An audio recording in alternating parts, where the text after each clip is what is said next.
It's time to Hey guys, Otaku back with another video, and I apologize for the incredibly cringe intro, but I couldn't resist. So as the title and the thumbnail and even the cringe intro implies, new DD support has been revealed in Doom of Dimensions for the OCG. And there are 9 of them in total to talk about, which is like quite a bit of cards to talk about in terms of support for a deck that's been around for quite a long time.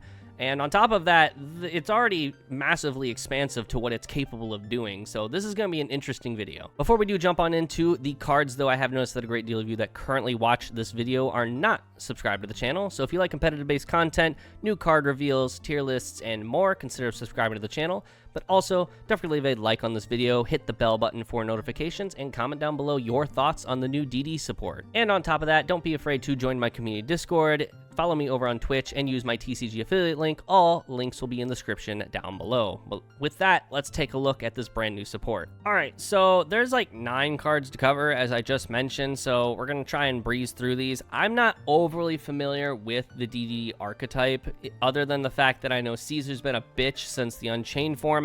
Kali Yuga's like a card that people have nightmare dreams, just fever dreams about, because they would just kind of be blanked out from the game. And then I also know like DDD was like the first spreadsheet. Like, probably not the first, but it was like the one that really grew traction because the deck has 1,000 avenues to take, and it takes like a really good pilot to play, but also really good person to play against sometimes. It also, in the current format, loses to like all of the hand traps essentially. So we'll see how things change with the support. But other than that, let's just jump on in. We're going to be judging each card like individually rather than like what it does to the deck, because again, I'm not very familiar with the deck. First card is DD Lance Soldier. It's a level 2 Dark Fiend tuner. Lovely.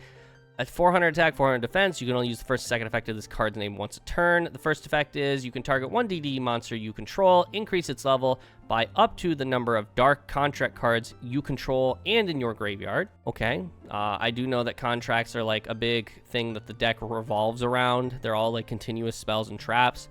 So being able to like level modulate, because I know the deck does like every form of summoning. It does Pendulum, it does Fusion, it does Synchro, it does Xyz, and then like it has Gilgamesh, I think, is a link monster. Like, it does it all. So another reason why it's really just really weird to navigate.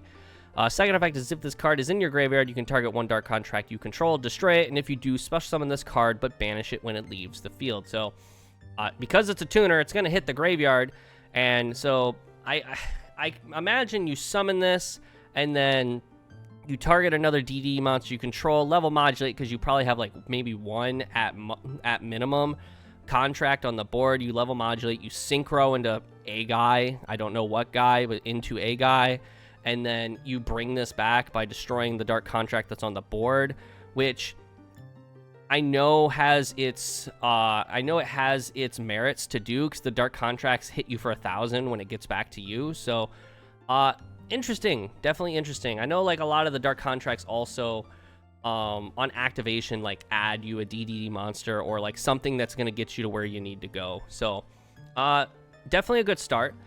DD Defense Soldier, level 4 Dark Fiend, not a tuner, 0 attack, 1800 defense. You can only use the first and second effect of this card's name once a turn. You can activate one of these effects. Target one DD card in your Pendulum Zone, special summon it. Banish one DD monster from your graveyard. If your DDD monster attacks this turn, your opponent cannot activate cards or effects until the end of the damage step. So that's just the first effect. You choose which one you want to use. Not a quick effect, notably. The second effect is you can banish this card from your graveyard, add one DD Pendulum monster from your face-up extra deck or graveyard to your hand. Now, feel free to correct me in the chat, because I don't know how the specifics work with DD, but you banish 2D, and your 3D monsters, if they attack, your opponent can't activate cards or effects until the end of the damage step. So I guess the part I'm confused a little bit by is like, are not all Ds equal in this scenario? Like, is it just like 2Ds? Is it hard specific? Let me know in the comments below. Like, is it hard specific with the number of Ds when it comes to the card effects that like specify like, oh, you can add 2D, but then you can like banish a 3D or like something like that. Like, let me know in the comments if it's hyper specific when it comes to card names on these guys specifically. I would imagine so, because it's like that way in like all of Yu-Gi-Oh, but I'm interested into understanding the rulings behind that. So this guy looks like a big old boss boy, but DDD Raihyo Zero Machina, or Zero Demise King Zero Machinex. What a name. Level 8 Dark Fiend Pendulum Effect Monster, 3k attack, 0 defense. It is a scale 0, lovely, a low scale. That's just what every Pendulum deck needs. You can only use the Pendulum effect of this card's name once per turn. During your main phase, if the card would activate this turn, you can place one Dark Contract continuous spell or trap from your deck face up on your field. So this isn't even on activation. It's just like the turn you've activated this card into the Pendulum scale, you can place a Dark Contract from your deck into the spell and trap zone. Notably, it's placing, it's not activating. So I know, again, I mentioned this a minute ago, I know like some of the contract cards, they do stuff on activation. So the ruling will definitely not be like, oh, place it here, effect to add. Is like, no, you can't, because it's not on activation, you placed it. Good to know.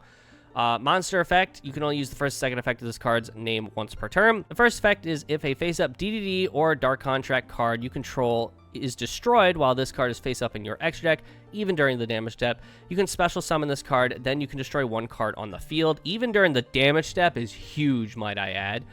If this card in the monster zone is destroyed, you can place it in the pendulum zone. Awesome. Recursion, love to see it. How do you get rid of them? Here we have another big boy, big boss monster. DD Great Dimension King Arc Crisis. We're up to 4 Ds now. Oh boy. How many Ds can we get? I'm just saying, this is a big OD fest. Level 12, Dark Fiend Fusion Pendulum Effect Monster, 4K, a Pendulum Scale 13. So you put him in one scale, you put him in the other, and you can summon whatever the fuck you want. Love to see it. Pendulum effect is you can only use this effect of this card's name once per turn. You can target any number of Dark Contract cards you control, destroy them, then special summon up to that many Doom King Pendulum monsters from your deck or extra deck. How many are there? Again, I'm not familiar with the DDD deck. Are there already pre-existing Doom Kings, or is like all the ones we're getting going to be Doom Kings? I guess I'll find out here in a minute, but like, how many are there that this is an effect? Monster effect. So to fusion summon this, you do need 4 Fiends monsters, 1 fusion, 1 synchro, 1 xyz, 1 pendulum. Very specific.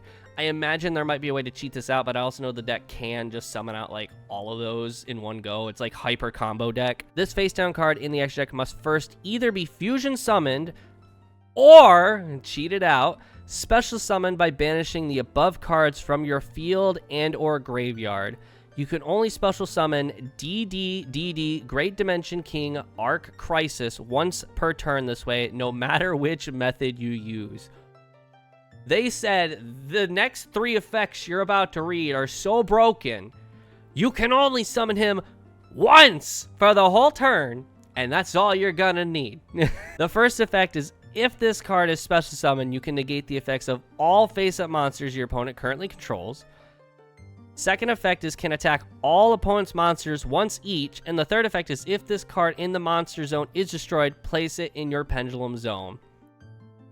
Awesome. It's a Dark Ruler no more that can just smack you in every location. Notably, it does say monsters, so he's still not better than Bale Grill, who can negate all face-up cards on your opponent's field, including spells and traps. So, Bale Grill's still winning, boys. But no, this card is actually incredibly powerful.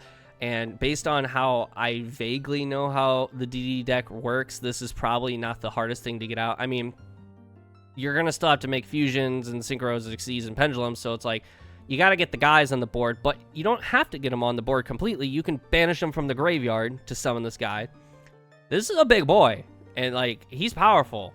But the fact, like, Konami's like, you're not getting more than one of these in a turn at all. Good luck. Next is DDD Founder King Clovis. Level 6 Dark Fiend Synchro effect monster, 2100, 1900. 1 tuner plus 1 non-tuner monster. It's generic, okay. You can only use the first effect of this card's name once a turn. The first effect is if this card is synchro summoned, you can target one of your banished DD monsters, or if you control a Dark Contract card, you can target one in your graveyard instead, special summon it. The second effect is if this card becomes banished, you can activate this effect. If your DDD monster attack a defense position monster this turn, inflict piercing. Oh, fuck off. So, fuck off. So let me understand. You synchro summon this guy. You get extension because you're going to be able to bring back a banished guy, or because if you have a Dark Contract, which you probably will, you're going to be able to bring back one of the guys you used to make it from the graveyard. Then later in the turn, when you summon Big Bungus Great Dimension King Arc Crisis, you're going to banish him, and then he's going to activate, meaning that not only does this guy Dark Ruler the board, not only can he attack every monster each time, but he's 4K attack that can attack every monster each time, and it don't matter which position your monster's in, he's dealing damage, because piercing, baby. Fuck off. Next is DDD Wisdom King Solomon, a rank 4 Dark Fiend Exceeds monster, 1,000 attack, 2,500 defense. It just needs 2 level 4 DD monsters, so it's not generic. It needs in archetype monsters. You can only use the first and second effect of this card's name once a turn. First effect, you can detach one material from this card cost. Add one DD card from your deck to your hand. Specifically says card, not monster. That's interesting to know. If this card becomes banished, you can target one DD effect monster you control. That effect monster gains this effect until the end of this turn. If this card destroys a monster by battle, inflict damage to your opponent equal to half that monster's original attack. Fuck off! Is that the theme here? Because we got 2 more monsters here. Is the theme here that we're getting a new fusion, a new synchro, a new exceeds, and a new pendulum, all of which have effects that, when they're banished, are going to buff the guy that's banishing them? Because as if he needed that. Is that the theme here? Fuck off. So, not only is he getting piercing, not only does he Dark Ruler the board, not only can he attack everyone once, but he can also hit you with more damage by dealing half the attack of the monster he destroyed. I don't think he needs help doing more damage. He's already doing piercing. He's 4K attack. He's gonna kill you regardless. But okay, whatever, Konami. Next monster, DDD Sky King Zeus Ragnarok. That's a cool name, I'm not gonna lie. 2,200 attack. It points at the bottom left, bottom, and bottom right, so the bottom 3 arrows gotcha. It does need 2 or more DD monsters. You can only use the second effect of this card's name once per turn each. The first effect is you can target one DD or Dark Contract card you control, destroy it. Also, during your main phase this turn, you can conduct one pendulum summon of a DD monster in addition to your pendulum summon. You can only gain this effect once per turn. So, wait. So if I'm understanding correctly, you get an additional pendulum summon of a singular DD monster on top of your already given pendulum summon, if I'm understanding that correctly. The second effect is when your opponent activates a monster effect in the hand. Quick effect, you can banish one DD monster or Dark Contract card from your graveyard, negate the activation. So Konami realized that DD is such a heavy combo deck, and that like Nibiru instantly is like, hey, this is gonna fuck you over, that they decided, if you can get 3 bodies on the board, make this guy, and then you're protected from at least one, because, you know, you're gonna probably have a guy to banish, and probably a Dark Contract at this point as well. So, I mean, like, it's not terrible. Like, it's first off, it negates a card a monster effect that's activated in the hand. This is obviously, they're literally just saying if your opponent has a hand trap, like, protect yourself. But then on top of that, it does come at a hefty cost. You have to have a DD and a Dark Contract in your graveyard, which I imagine in this deck is not like the hardest thing to do, but it does come at a cost. But banished DDs are not like a problem, because this guy can get them back, so it's not like the end of the world. Next monster is, oh, this isn't a monster. It's Dark Contract with the Zero King. It's a continuous spell. This card is always treated as a DD card. That makes sense because the Xyz can add any DD card. You can only use the first effect of this card's name once per turn. First effect is you can target one DD card you control except Dark Contract with 0 king, so it can't target itself. You cannot special summon for the rest of this turn except DD monsters. Also destroy that card, and if you do, special summon one DD monster from the deck. Okay, so it's a hard lock. I imagine that's not a problem with a deck that only wants to run itself. Second effect is once per turn during your standby phase, take 1,000 damage, just like every Dark Contract in the game. So this is like your starter.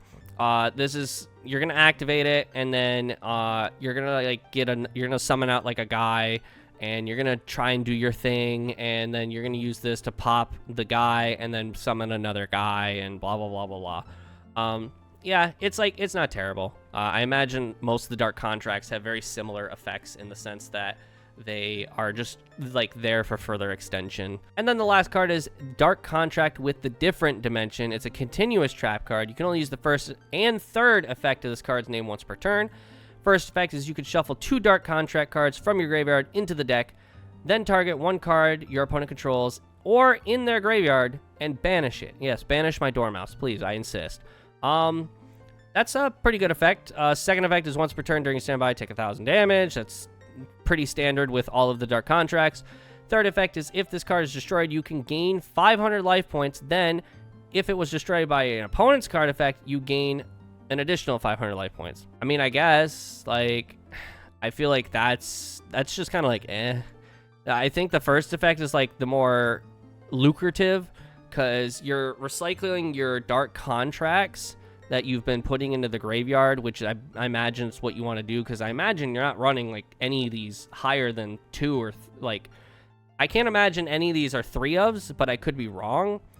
But on top of that, not only are you recurring your resources, but then you're banishing resources your opponent controls or in their graveyard, depending on which one you want to hit. This is good. Like, I have no beef with this.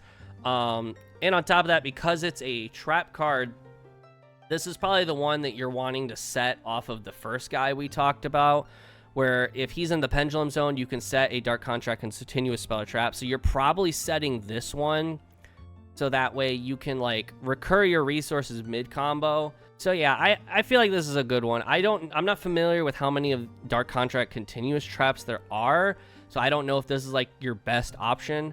I know there's, like, another, I know for a fact there's one other. I don't remember what it does. I don't remember what it's called, but I know for a fact there's one other continuous trap contract card. So between the two, I don't know if this is better or not, but overall, these are very strong cards. I think Lance Soldier is really strong. I do not know how good Defense Soldier is, but I imagine it's pretty strong still. If anything, like, his second effect is, like, the more powerful one. And then again, target one DD in your Pendulum Zone special summon, so, like, that can also be helpful because I imagine, you know, it's just an extra body. This guy is going to get you your contracts, but then on top of that, he's, like, just another asshole, essentially. This fucker's annoying as hell that the next 2 fuckers are buffing him. And on top of that, this is an extension. This is pseudo extension because you can search any DD or DD card, which means you're probably searching this because then you're most likely activating this after you search it and then popping the Xyz so that way you can special out another guy and start the next line of combo so that way you can eventually get to the big bungus. That being said, this guy is very much a going second strategy. I don't know how good going first DDD is. I don't even know how good it is going second. But this guy just screams going second. Because if he's already on the board, then your opponent just has to find a way to out him, which isn't, like, that hard. He doesn't provide any interaction on your opponent's turn. So, yeah. This is, like, going second. And these guys further instill that by buffing him, so that way, like, the battle phase, you just rule over. But, yeah, these all seem like fairly decent cards. I don't know how meta determinative they are for DDD. Like, I don't know if DDD is going to become, like, a tier 1 strategy in the OCG or even the TCG one whenever we get these to, like, really be a meta threat. We'll just have to wait and see, but let me know what you all think down in the comment section below. And while you're down there, don't forget to leave a like on this video, and if you're not already and you like competitive-based content and more in-depth guides, consider subscribing to the channel. But with that, I'll see you all in the next video. See ya.